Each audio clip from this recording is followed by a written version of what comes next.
олж харсан Хүүхдүүдэд урлагаар дамжуулж урлагаар хүмүүжүүлэх. Тэднийд одоо гооцоо хүмүүжил олгох, тэднийг одоо урлагаар хүмүүжүүлэх, хамт олонж болгох, яг нэгнийхээ төлөө болгох, сэтгэлтэй болгох юм зорилгоор анх ингээд хөтөнгөрийн хүүхдүүд нарилдууны хамтлагаа байгуулсан. Тэр үечин биднээс одоо авьяастай хүүхдэд шалгаруулна гэсэн тийм ойлголт байхгүй.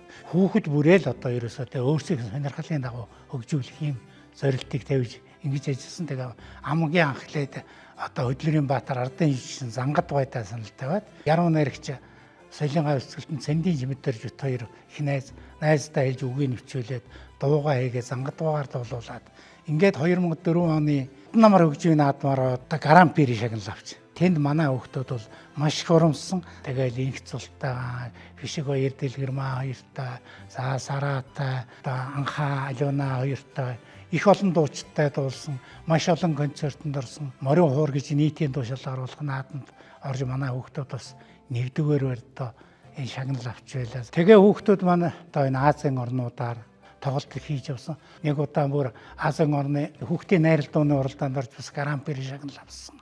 Ер нь хамтлагаас маань мэрэгжлийн бүжигчин болсон хүүхдч байна. Мэрэгжлийн дуучин болсон, мэрэгжлийн жуулахад дуулаад явж байгаа хүүхдүүд байна.